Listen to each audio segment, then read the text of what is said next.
En 1945, Japón se rindió tras la devastación de Hiroshima y Nagasaki. La guerra terminó, pero el destino de sus líderes apenas comenzaba. Los hombres que habían dirigido un imperio en expansión fueron obligados a responder por cada decisión tomada durante el conflicto. Los aliados establecieron el Tribunal Militar Internacional para el Lejano Oriente. Generales, ministros y asesores imperiales fueron acusados de crímenes de guerra, crímenes contra la paz y crímenes contra la humanidad. Algunos se enfrentaron a juicios largos, otros recibieron condenas inmediatas. Varios fueron ejecutados en la horca, otros fueron encarcelados de por vida, y algunos lograron escapar con penas mínimas, protegidos por conveniencias políticas en plena Guerra Fría. ¿Quiénes pagaron con su vida por las decisiones tomadas durante la guerra? ¿Qué figuras lograron escapar de la justicia? ¿Y cómo estos juicios definieron el futuro político de Japón en la posguerra? El imperio roto. La voz del emperador anuncia el final.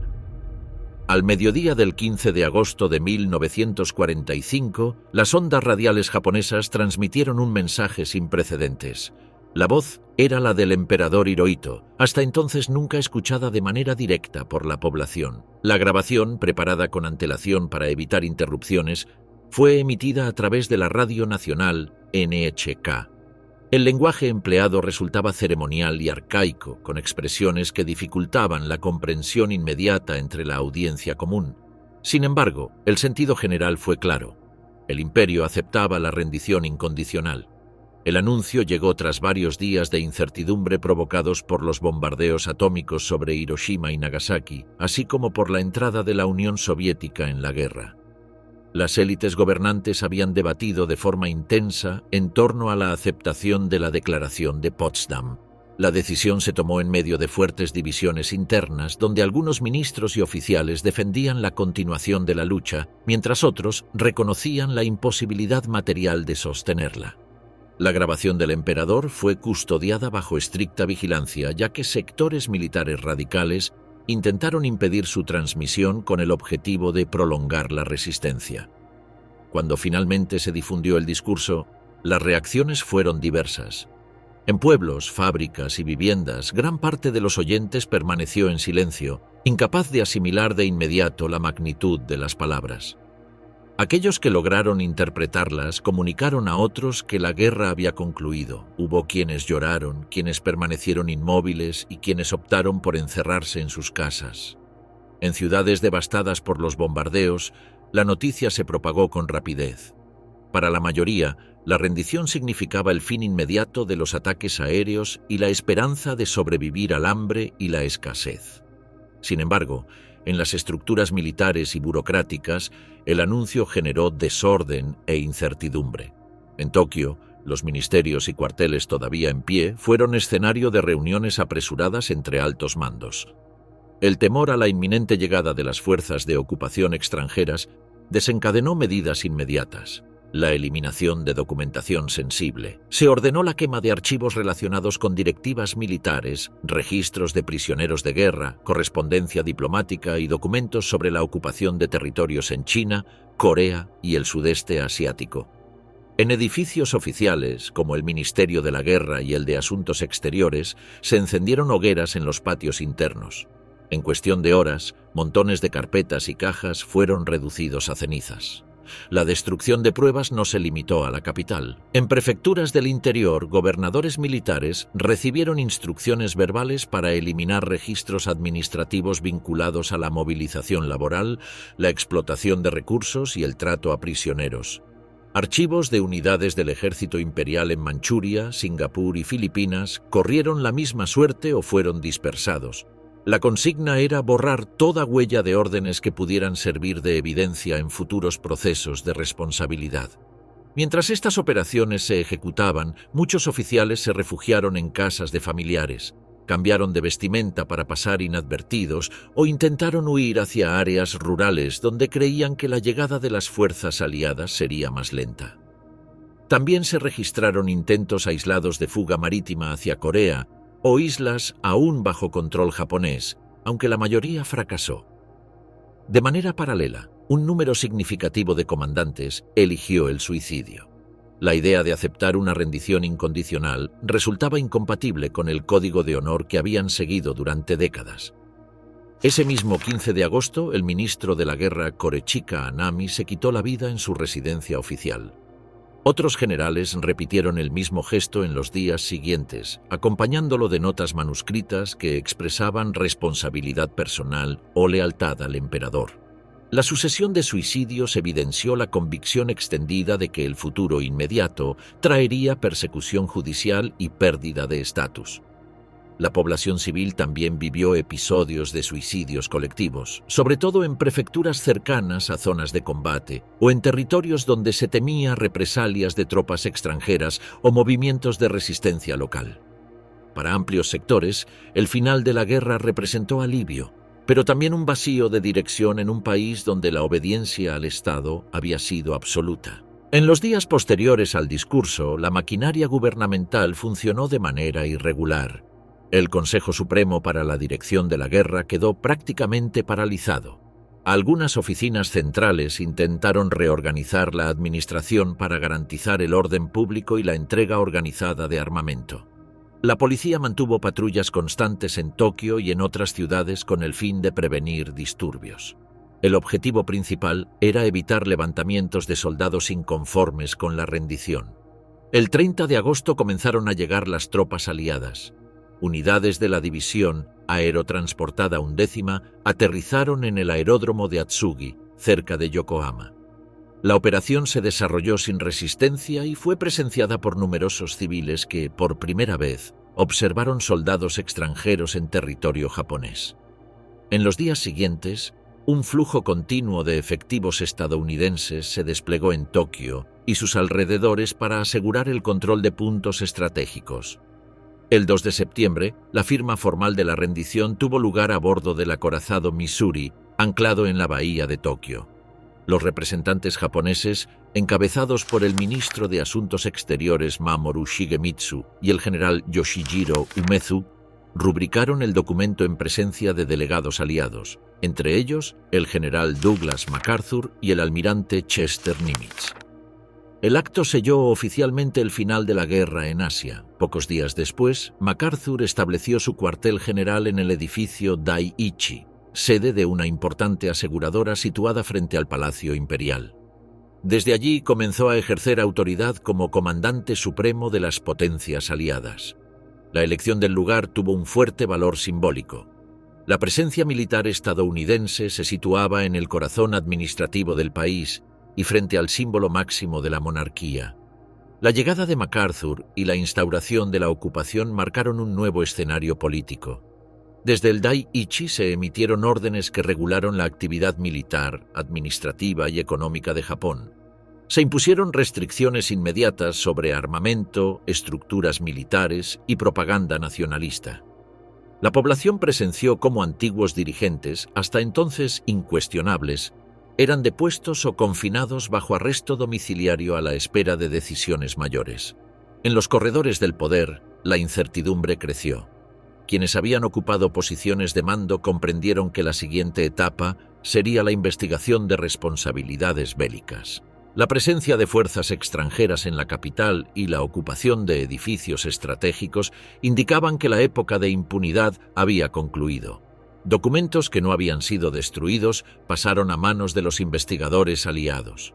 Funcionarios y militares que no habían huido ni muerto por suicidio se preparaban para ser interrogados, mientras circulaban rumores sobre listas de sospechosos elaboradas por los nuevos ocupantes. El colapso de aquel agosto transformó la estructura de poder del imperio en pocos días. El discurso del emperador, la reacción de la población y la irrupción inmediata de las fuerzas de ocupación generaron un escenario en el que dirigentes antes absolutos se convertían en posibles acusados. Desde el edificio Dai-ichi, el aparato de ocupación planificaba ya la siguiente fase: la administración del país derrotado y la definición de mecanismos para procesar a los responsables. Tribunal de Hierro, la guerra convertida en acusación. La decisión de llevar a juicio a los dirigentes japoneses surgió en paralelo a las medidas de ocupación.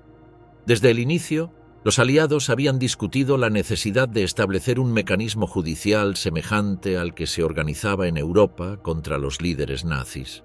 En julio de 1945, la Declaración de Potsdam había dejado abierta la posibilidad de juzgar y castigar a los responsables de la guerra en Asia. Una vez confirmada la rendición japonesa, el general Douglas MacArthur, como comandante supremo de las potencias aliadas, recibió la autoridad para poner en marcha un tribunal internacional en Tokio. El modelo inmediato fue el Tribunal Militar Internacional de Nuremberg, inaugurado en noviembre de 1945 para procesar a los dirigentes alemanes. Aunque existían diferencias entre los contextos europeo y asiático, se adoptaron principios fundamentales de manera paralela. La idea central era que la guerra de agresión y las atrocidades cometidas contra prisioneros y civiles no podían quedar impunes y que las responsabilidades debían atribuirse a individuos concretos. El 19 de enero de 1946, MacArthur emitió la Orden Especial número 1, que estableció oficialmente el Tribunal Militar Internacional para el Lejano Oriente. Su sede se fijó en el antiguo edificio del Ministerio de la Guerra en Tokio, adaptado para funcionar como sala de audiencias. El tribunal tendría jurisdicción sobre altos funcionarios políticos y militares del imperio, acusados de planear, iniciar o llevar a cabo la guerra, así como de cometer violaciones graves de las leyes y costumbres de la guerra. La composición reflejaba el carácter internacional de la coalición que había combatido a Japón. 11 países designaron jueces y fiscales principales: Estados Unidos, Reino Unido, Unión Soviética, China, Australia, Canadá, Francia, Nueva Zelanda, Países Bajos, India y Filipinas. La inclusión de potencias coloniales como los Países Bajos, directamente afectados por la ocupación japonesa en Indonesia, o de India, aún sin independencia formal, mostraba la amplitud política del tribunal.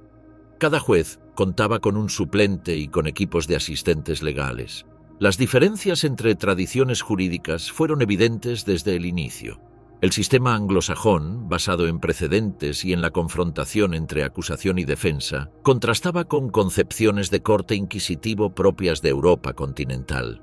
El tribunal debió coordinar procedimientos entre representantes de culturas legales heterogéneas. El idioma se convirtió en otra dificultad técnica. Las sesiones se desarrollaban en inglés y en japonés, pero la presencia de jueces y fiscales soviéticos, franceses, neerlandeses, indios y filipinos obligó a organizar un sistema de traducción simultánea y consecutiva. Para ello, se adaptó el equipo utilizado en Nuremberg, se instalaron cabinas y se reclutó a intérpretes especializados capaces de traducir no solo lenguaje común, sino también terminología militar y jurídica. Este aspecto provocó retrasos frecuentes y dificultades durante el proceso. En cuanto a la definición de crímenes, se adoptó la misma clasificación de Nuremberg, adaptada al escenario asiático. Se establecieron 3 categorías principales. Los crímenes de clase A, denominados crímenes contra la paz, consistían en planear, preparar, iniciar o librar una guerra de agresión en violación de tratados internacionales. En el caso japonés, esto incluía la invasión de Manchuria en 1931, la guerra contra China iniciada en 1937 y la expansión hacia el sudeste asiático y el Pacífico a partir de 1941.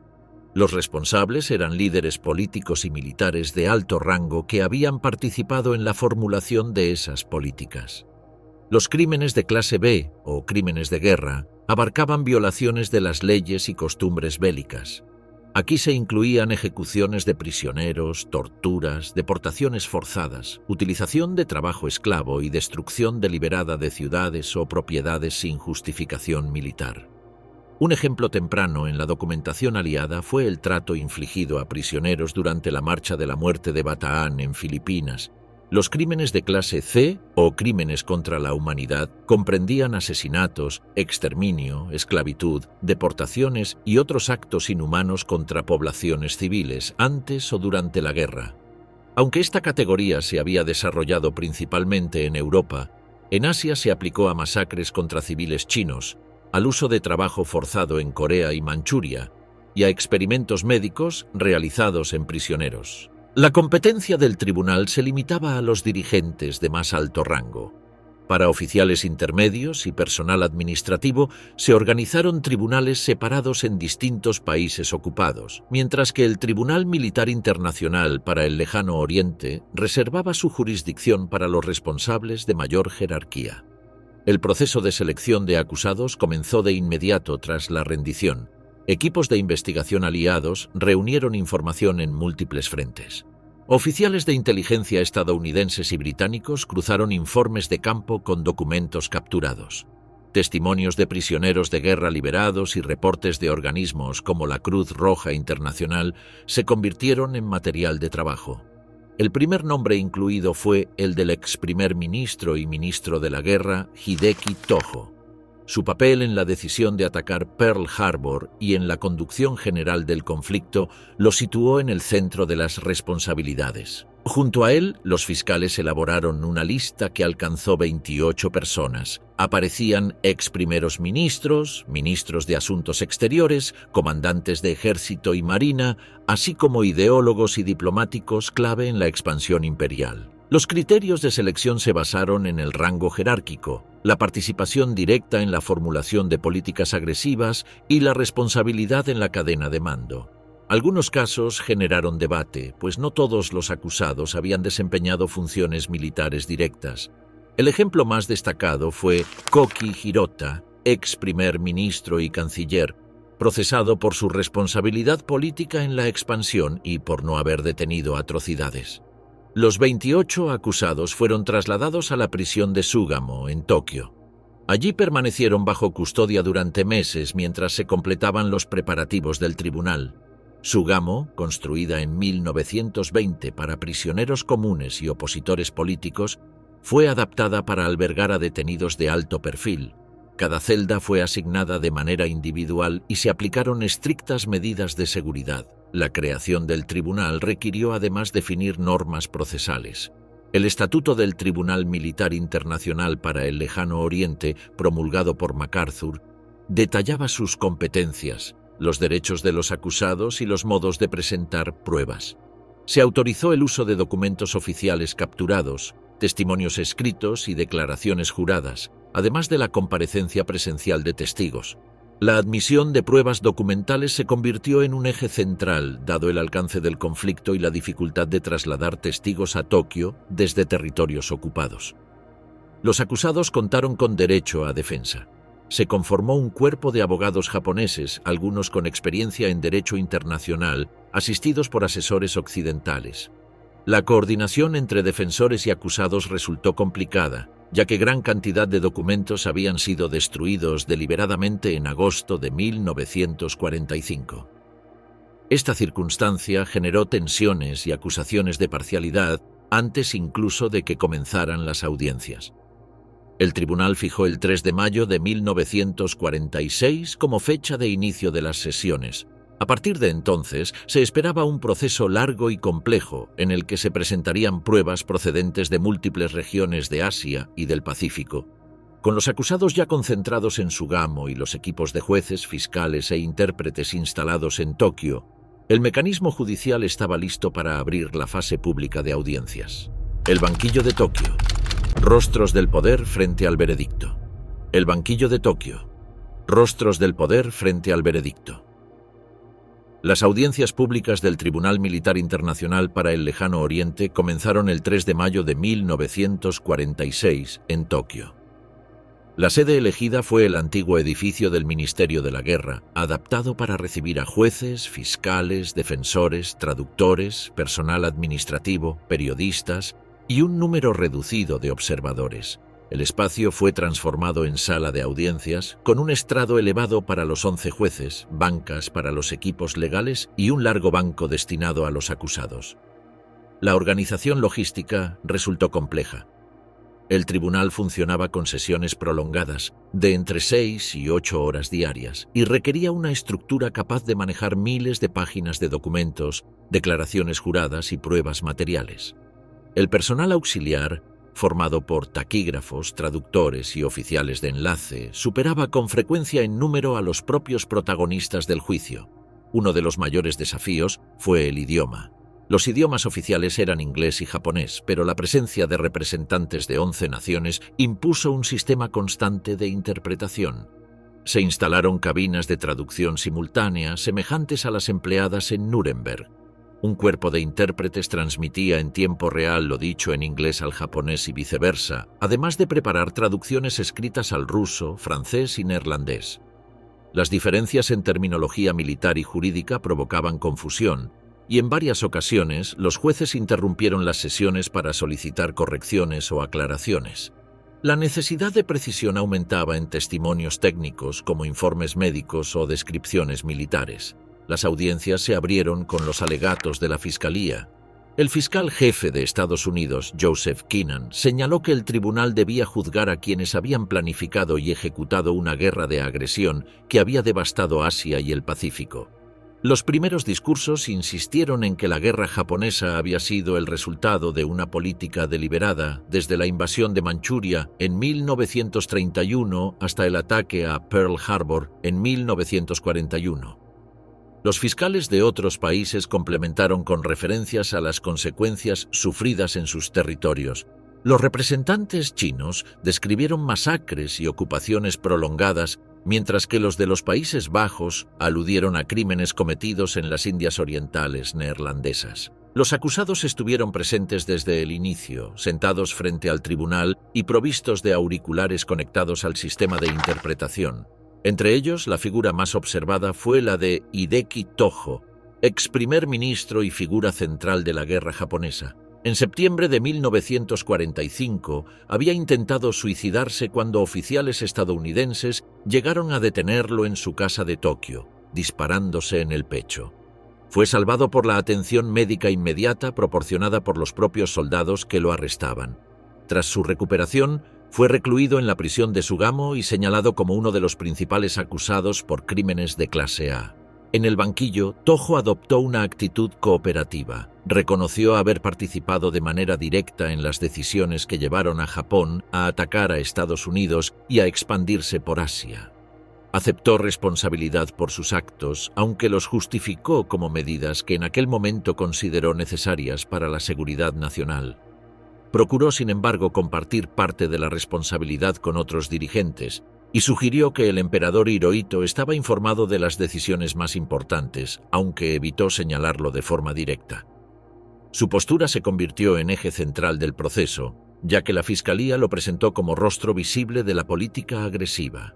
Los fiscales introdujeron abundante evidencia documental, actas de gabinete, órdenes militares interceptadas y correspondencia diplomática.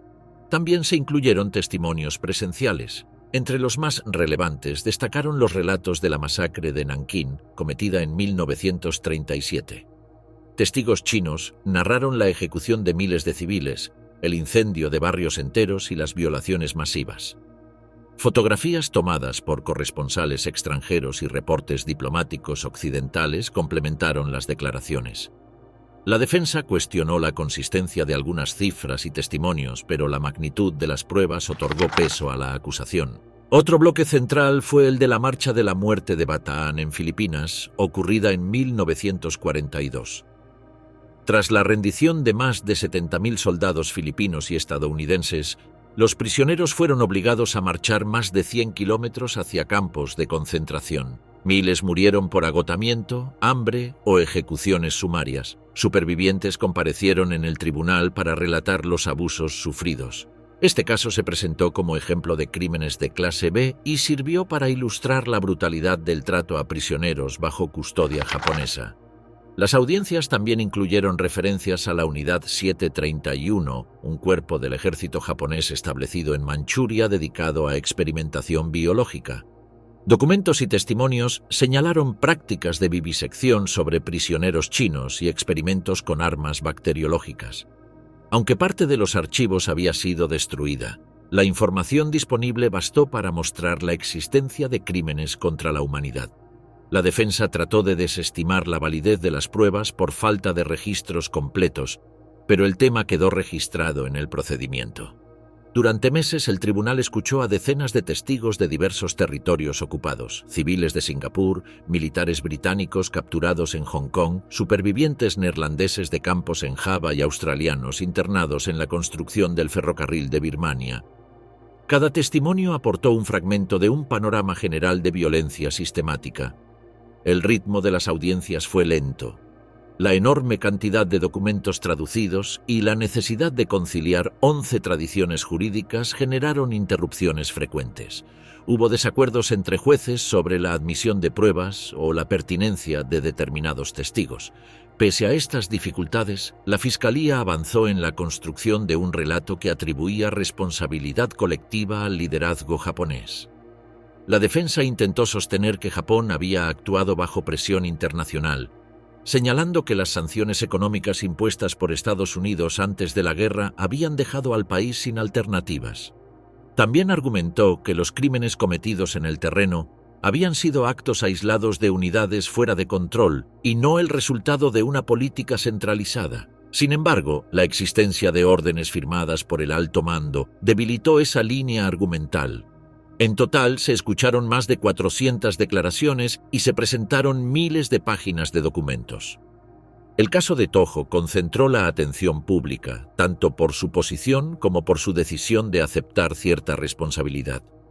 Otros acusados adoptaron distintas estrategias. Algunos negaron toda participación, otros optaron por guardar silencio.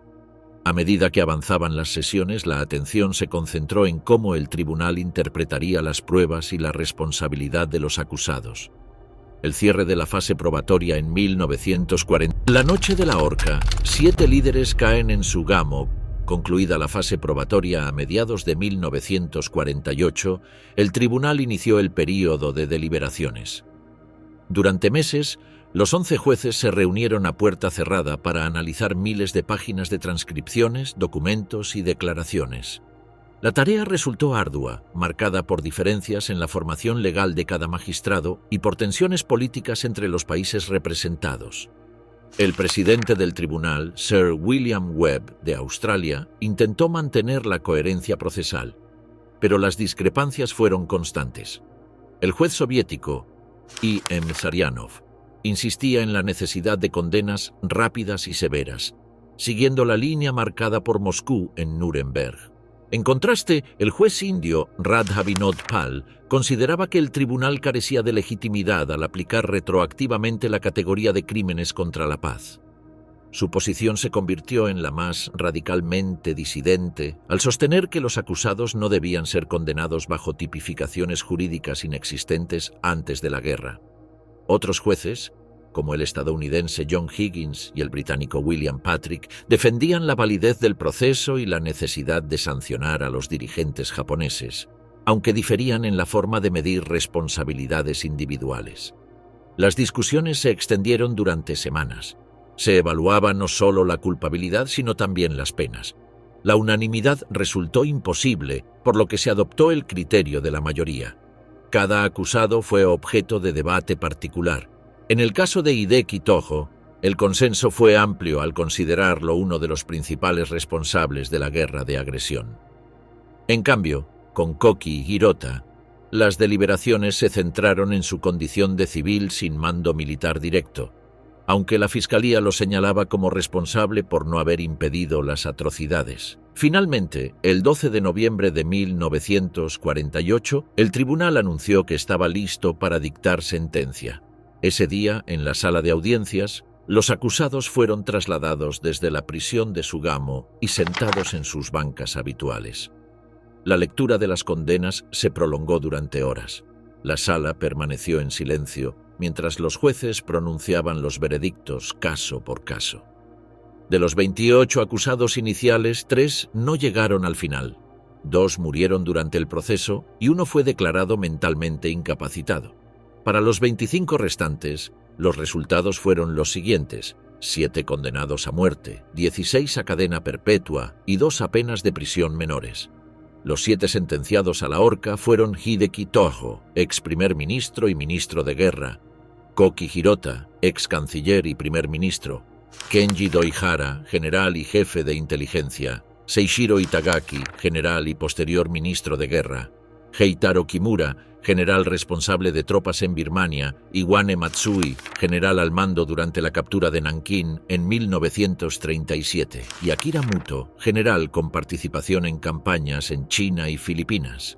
Cada uno fue señalado como responsable por la planificación de la guerra o por la comisión de atrocidades en operaciones concretas. Los 16 condenados a cadena perpetua incluyeron a figuras políticas como Hiranuma Kichiro y militares de alto rango como Shigenori Togo. Los 2 restantes recibieron sentencias de 7 y 20 años. Tras la lectura, los condenados fueron devueltos a sus celdas en Sugamo. Las apelaciones fueron rechazadas de inmediato y los aliados dispusieron que las sentencias se ejecutarían sin posibilidad de conmutación. La fecha elegida para las ejecuciones fue el 23 de diciembre de 1948, día del cumpleaños del emperador Hirohito. La coincidencia tuvo un valor simbólico: mostrar la permanencia del monarca en el trono frente a la eliminación de quienes habían sido considerados responsables de la guerra. En la madrugada de ese día, los 7 condenados fueron trasladados desde sus celdas al patio de ejecuciones de Sugamo. El procedimiento se llevó a cabo en secreto, sin presencia de periodistas ni público. Solo asistieron oficiales militares estadounidenses, personal médico y guardias de la prisión. Cada condenado fue conducido individualmente a la horca bajo un protocolo estricto. Las ejecuciones comenzaron poco después de la medianoche y concluyeron en pocas horas. Según los registros, los condenados no opusieron resistencia física. Algunos permanecieron en silencio y otros pronunciaron breves declaraciones formales, pero ninguna intervención prolongada fue permitida. Una vez completado el procedimiento, los médicos certificaron la muerte de cada uno. Los cuerpos fueron colocados en ataúdes sencillos y trasladados bajo custodia a un crematorio de Tokio. La incineración se realizó sin ceremonia y sin aviso a las familias. Las cenizas, depositadas en urnas metálicas, fueron transportadas por vehículos militares hasta el puerto. Desde allí, embarcaciones estadounidenses se adentraron en la bahía de Tokio y arrojaron los restos al mar. La decisión de dispersar las cenizas en aguas abiertas buscaba evitar que cualquier tumba o monumento se convirtiera en lugar de peregrinación. La noticia de las ejecuciones se comunicó oficialmente horas después mediante un comunicado de las autoridades de ocupación. La prensa japonesa, bajo censura aliada, transmitió la información de forma sobria, limitándose a enumerar los nombres y confirmar el cumplimiento de las sentencias. Con las ejecuciones del 23 de diciembre se cerraba la fase principal del Tribunal de Tokio. Sin embargo, los juicios contra responsables japoneses continuaban en múltiples escenarios. En Manila, Nankín, Singapur, Rabaul y otras ciudades, tribunales locales juzgaban a oficiales y funcionarios por crímenes cometidos en terreno. Mientras los principales ajusticiados en Sugamo desaparecían físicamente, miles de acusados menores enfrentaban sus propios procesos en el marco de la posguerra en Asia y el Pacífico. Juicios en llamas, crímenes expuestos en Asia y el Pacífico. El Tribunal Militar Internacional para el Lejano Oriente concentró la atención mundial, pero no fue el único escenario judicial tras la rendición japonesa. Paralelamente, en países ocupados se organizaron centenares de procesos contra oficiales, médicos, guardias y funcionarios del imperio. Estas cortes militares locales tuvieron un carácter inmediato, pues se desarrollaron en los mismos lugares donde habían ocurrido los crímenes. En conjunto, conformaron una de las mayores operaciones judiciales de la posguerra. Uno de los juicios más relevantes se celebró en Filipinas contra el general Tomoyuki Yamashita, conocido como el Tigre de Malasia por la conquista de Singapur en 1942. En 1944 había sido designado comandante de las fuerzas japonesas en Filipinas. Durante la batalla de Manila, entre febrero y marzo de 1945, se registraron matanzas masivas de civiles filipinos, además de la destrucción de gran parte de la ciudad. Las tropas japonesas asesinaron a decenas de miles de habitantes mediante fusilamientos, incendios de edificios y violaciones sistemáticas. Aunque no existían pruebas de que Yamashita hubiera ordenado directamente las atrocidades, la Fiscalía estadounidense lo acusó bajo la doctrina de responsabilidad de mando. Según este principio, un comandante podía ser considerado culpable por no controlar a sus subordinados o no impedir sus crímenes. El juicio comenzó en octubre de 1945 en Manila ante un tribunal militar estadounidense. La defensa alegó que Yamashita carecía de control efectivo de sus tropas, ya que la cadena de mando estaba fragmentada y las comunicaciones cortadas por la ofensiva aliada. El tribunal, sin embargo, determinó que su posición como comandante lo hacía responsable. El 7 de diciembre de 1945 fue condenado a muerte y el 23 de febrero de 1946 ejecutado por ahorcamiento en Los Baños, cerca de Manila. Otro juicio de gran repercusión en Filipinas fue el del general Masaharu Homma, comandante durante la invasión de la península de Batán en 1942.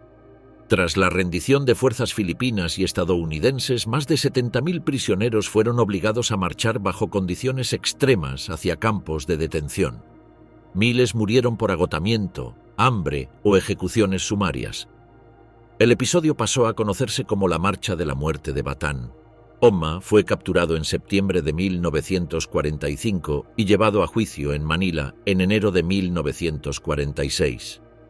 La Fiscalía lo acusó de negligencia criminal por no garantizar el trato adecuado a los prisioneros de guerra. La defensa argumentó que había delegado la supervisión del traslado y desconocía los abusos cometidos. El tribunal rechazó esta línea y lo halló culpable. Fue condenado a muerte y fusilado el 3 de abril de 1946 en Los Baños. En China, donde la ocupación japonesa había durado 8 años, las autoridades nacionalistas organizaron múltiples juicios en Nankín, Shanghái y otras ciudades. El más significativo fue el del general Hisao Tani, comandante de la Sexta División del Ejército Imperial durante la captura de Nankín en diciembre de 1937. Bajo su mando se produjeron ejecuciones masivas de prisioneros y civiles, además de saqueos y violaciones a gran escala, hechos conocidos como la Masacre de Nankín. Tani fue capturado al final de la guerra y trasladado a Nankín. En 1947 fue juzgado por un tribunal militar chino. Testigos locales y pruebas documentales confirmaron su responsabilidad. Fue declarado culpable y condenado a muerte. La ejecución se realizó en Nankín en abril de 1947 mediante fusilamiento. Otros oficiales japoneses enfrentaron procesos en distintas ciudades chinas por asesinatos, trabajos forzados y experimentos médicos. En el sudeste asiático, los británicos desarrollaron juicios en Singapur contra militares responsables de abusos a prisioneros aliados. Uno de los principales focos fue la construcción del ferrocarril Birmania-Tailandia, conocido como el Ferrocarril de la Muerte. Miles de prisioneros británicos, australianos, neerlandeses y trabajadores asiáticos fueron obligados a trabajar en condiciones extremas, con una mortalidad muy elevada, debido a hambre, enfermedades y maltratos. Los oficiales japoneses que supervisaron el proyecto fueron acusados de crímenes de guerra. Varios fueron condenados a muerte y ejecutados en Singapur en 1946 y 1947. Mientras que otros recibieron largas penas de prisión. Los procesos británicos también abarcaron abusos en campos de prisioneros como Changi, donde la brutalidad de los guardias japoneses quedó documentada en testimonios de supervivientes. Australia, que había sufrido la ocupación de parte de Nueva Guinea y la pérdida de miles de soldados en el frente del Pacífico, organizó más de 300 juicios militares. La mayoría se celebró en Rabaul, antigua base japonesa en Nueva Bretaña. Los acusados eran oficiales y suboficiales responsables de ejecuciones, torturas y abusos contra la población local. Los tribunales australianos funcionaron entre 1945 y 1951. Las condenas oscilaron entre largas penas de prisión y la pena capital. Un número significativo de acusados fue ejecutado en la horca en Papúa Nueva Guinea, mientras que otros fueron trasladados a prisiones en Australia. En conjunto, los procesos celebrados en Asia y el Pacífico conformaron un panorama judicial masivo. Según registros aliados, entre 1945 y 1951 fueron procesados más de 5.700 japoneses en tribunales locales organizados por Estados Unidos, China, Reino Unido, Australia, Países Bajos y Filipinas. De ellos, cerca de 984 fueron condenados a muerte y ejecutados, mientras que miles recibieron distintas penas de prisión. Los juicios regionales mostraron una característica distinta al Tribunal de Tokio. Se enfocaban en los crímenes cometidos directamente en el terreno, con testigos locales y víctimas presentes en las salas. La proximidad de las pruebas y la magnitud de los hechos convirtieron a estos procesos en piezas clave para documentar la experiencia de la guerra en cada país ocupado. Mientras se celebraban estos juicios en ciudades devastadas, numerosos oficiales y funcionarios japoneses buscaban evitar la captura, recurriendo al ocultamiento o intentando escapar de la justicia que avanzaba en toda la región. Honor quebrado. Entre la soga y la celda, la rendición del 15 de agosto de 1945 abrió un escenario en el que muchos altos mandos japoneses comprendieron que serían objeto de arrestos, interrogatorios y juicios. Sin embargo, una parte significativa decidió no esperar la llegada de las fuerzas de ocupación. Se produjo entonces una ola de suicidios entre oficiales de alto rango, ministros y funcionarios vinculados al esfuerzo bélico. El caso más destacado fue el del ministro de la Guerra, Hanami Korechika, miembro del gabinete que había discutido la aceptación de la Declaración de Potsdam. Aunque respaldó finalmente la decisión de rendirse, dejó una carta en la que asumía la responsabilidad por la derrota. El mismo 15 de agosto, horas después de la emisión del discurso imperial, se practicó seppuku en su residencia oficial. Su muerte fue interpretada como la expresión de la imposibilidad de conciliar el honor militar con la capitulación. Otros generales siguieron el mismo camino.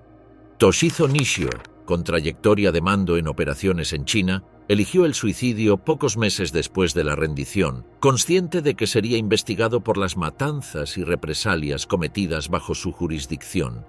También lo hizo Shizuichi Tanaka, comandante del Distrito de Defensa Oriental, que había intervenido para contener a oficiales radicales que intentaban impedir el discurso del emperador. Su muerte en 1945 fue vista como una forma de acompañar la rendición con una salida personal. Los suicidios no se limitaron a Tokio. En guarniciones aisladas, tanto en las islas como en territorios continentales, se registraron episodios colectivos. Unidades completas, siguiendo órdenes de sus oficiales, se quitaron la vida antes de entregarse. Esto ocurrió en sectores de Manchuria ante el avance soviético y en islas del Pacífico, donde pequeños destacamentos japoneses resistieron hasta recibir la orden de rendirse. Para muchos de esos grupos, la entrega a fuerzas extranjeras resultaba incompatible con el adoctrinamiento recibido durante años.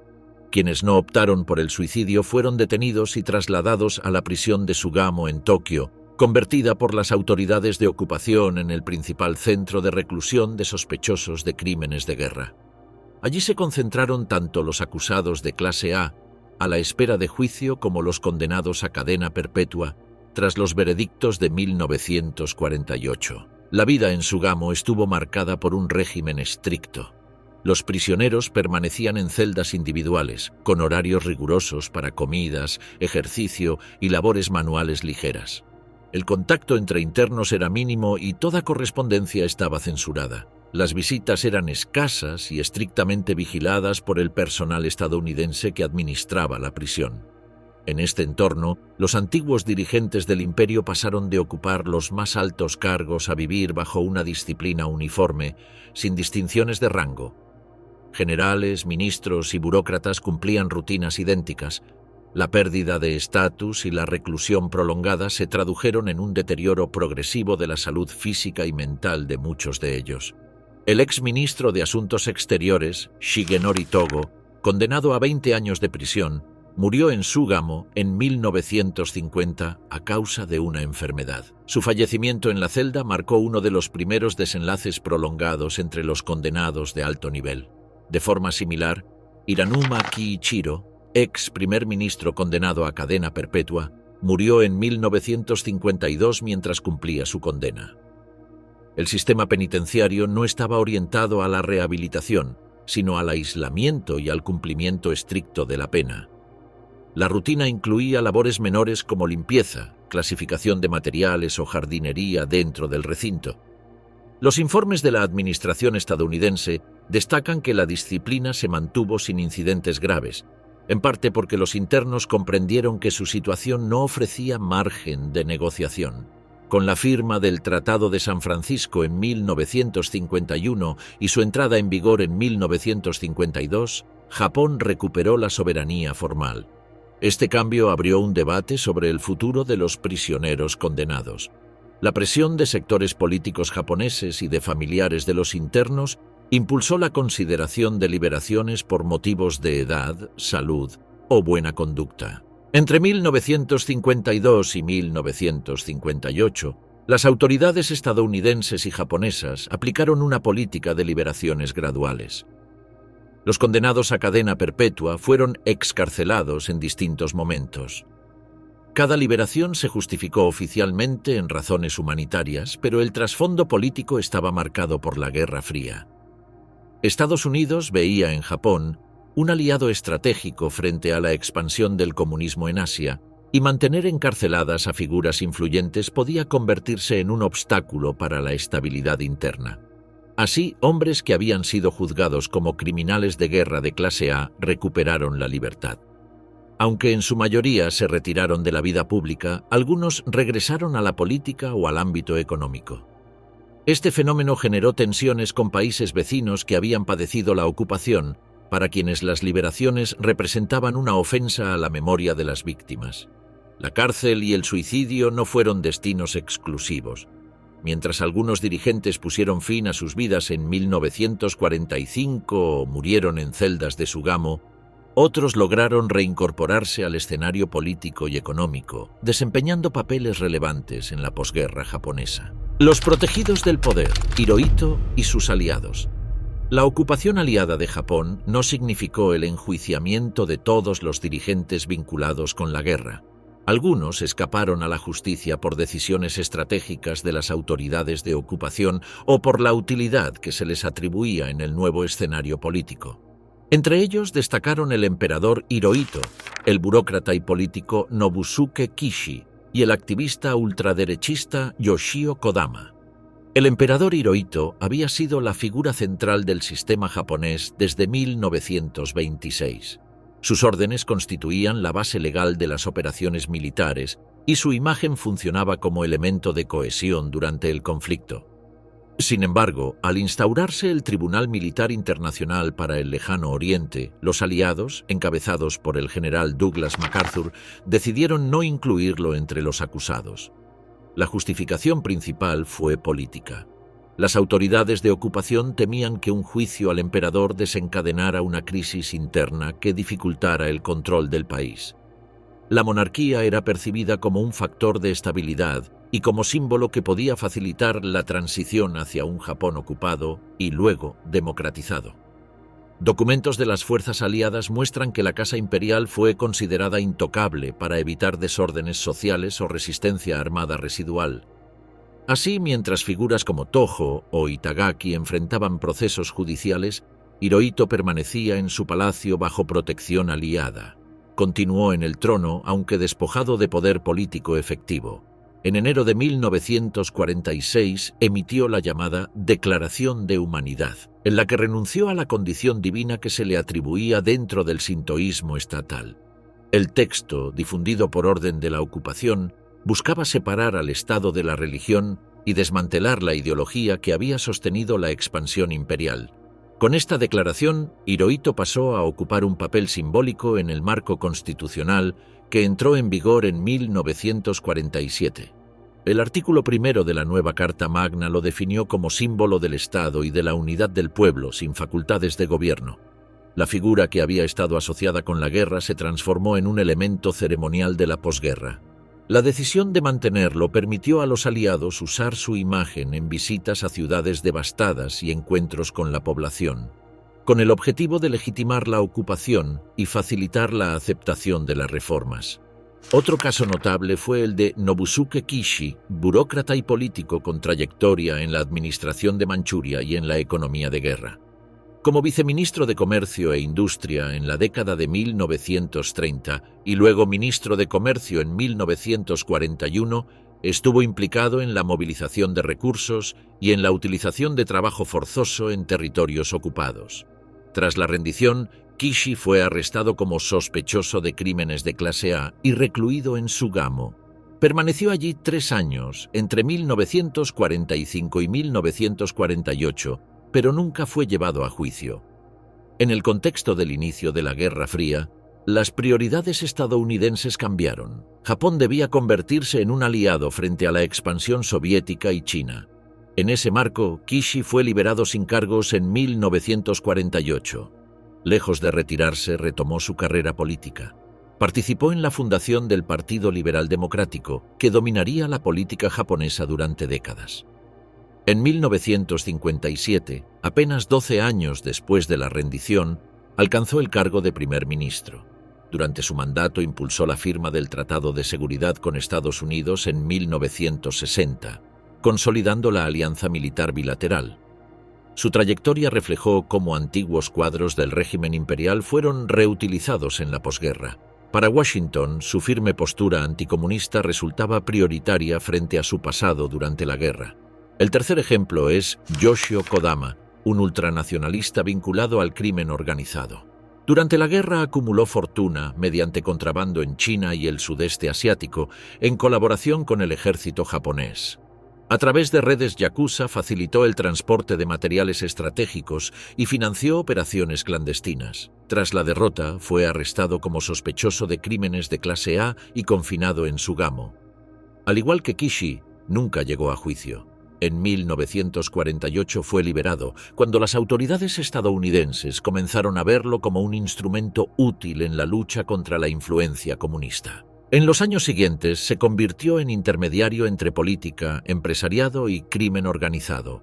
Mantuvo vínculos con la Agencia Central de Inteligencia de Estados Unidos, que lo consideraba aliado en la estabilización de Japón bajo un régimen conservador. Financiaba al Partido Liberal Democrático y respaldaba campañas políticas al tiempo que conservaba su papel como figura central en el mundo yakuza.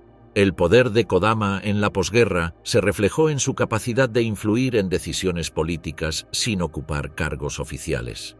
Su figura representó la fusión de redes clandestinas de la época de guerra con las nuevas estructuras de poder bajo la ocupación estadounidense y tras la recuperación de la soberanía. Hirohito, Kishi y Kodama encarnan 3 variantes de un mismo fenómeno: dirigentes que por razones distintas evitaron los juicios de Tokio o escaparon de condenas. El emperador fue protegido como símbolo de estabilidad. Kishi alcanzó la jefatura de gobierno gracias al nuevo marco de la Guerra Fría. Kodama operó desde las sombras como enlace entre el poder formal y estructuras paralelas. Mientras miles de militares y funcionarios enfrentaban ejecuciones, prisión o suicidio, estas figuras lograron conservar influencia y desempeñar papeles decisivos en el Japón de la posguerra.